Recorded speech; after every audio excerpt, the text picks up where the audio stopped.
Everyone, राज्य की उत्पत्ति के बारे में हम लोग पढ़ रहे हैं, जिसका कि ये थर्ड पार्ट होने वाला है। इसके पहले हमने वीडियो में पार्ट 1 और पार्ट 2 को कवर किया है। तो आज हम लोग पढ़ेंगे कि राज्य के आवश्यक तत्व क्या क्या होते हैं। किसी भी राज्य का निर्माण होता है या राष्ट्र का निर्माण होता है तो उसके लिए कुछ न कुछ चीजों का होना बहुत जरूरी है, जैसे कि जनसंख्या, भूमि, संप्रभुता, तब जाके एक राज्य बनता है, एक राष्ट्र बनता है। बहुत सारी चीजों को मिलाकर एक राष्ट्र और एक राज्य का निर्माण होता है।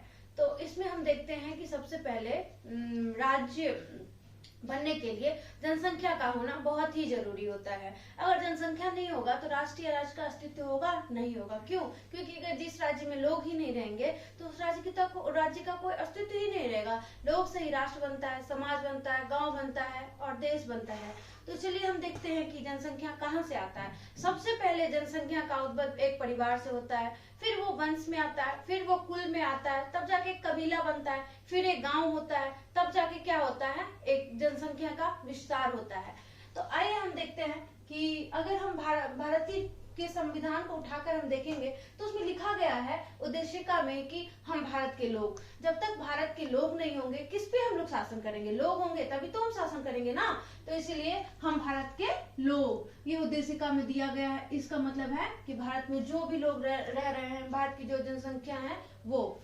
परिवार तो आप जान ही गए, जहाँ से जनसंख्या का विकास होता है। नागरिकता, जहाँ हम लोग रहते हैं हमें उस राज्य की नागरिकता प्राप्त होती है। राष्ट्र की भारत में क्या है? एकल नागरिकता है, तो सिर्फ और सिर्फ हम भारत के नागरिक होते हैं। लेकिन यही अगर आप यूएसए में जाएंगे तो वहाँ पे क्या है? राष्ट्र की अलग नागरिकता है और राज्य की अलग नागरिकता है।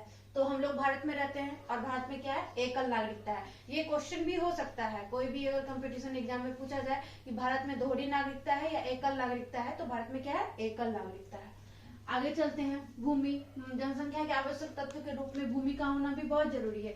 कोई भी देश होगा, राष्ट्र होगा या राज्य होगा, अगर उसकी एक निश्चित सीमाएं नहीं होगी तो हम कैसे पहचानेंगे कि वो राज्य है, ये राष्ट्र है? तो इसीलिए क्या होता है कि निश्चित सीमा का होना बहुत जरूरी होता है। जैसे कि भारत की अपनी सीमा है, पाकिस्तान की अपनी सीमा है, चाइना की अपनी सीमा है, जिसके तहत हमको पता चलता है कि चाइना देश का क्षेत्रफल इतना से इतना है, पाकिस्तान का क्षेत्रफल इतना से इतना है। लेकिन भारत और पाकिस्तान के बीच लगातार सीमा विवाद होते रहते हैं, कश्मीर को लेके, और भारत और चाइना के बीच में भी सीमा विवाद होते रहते हैं, सिक्किम को लेके, अक्साई चीन को लेकर, जो कि भारत कहता है कि ये क्षेत्र मेरा है, चाइना कहता है कि ये क्षेत्र मेरा है। क्यों? क्योंकि वो सीमा जो है भारत और चाइना के बीच सटा हुआ है, भारत और पाकिस्तान के बीच जम्मू कश्मीर का क्षेत्र भी सटा हुआ है।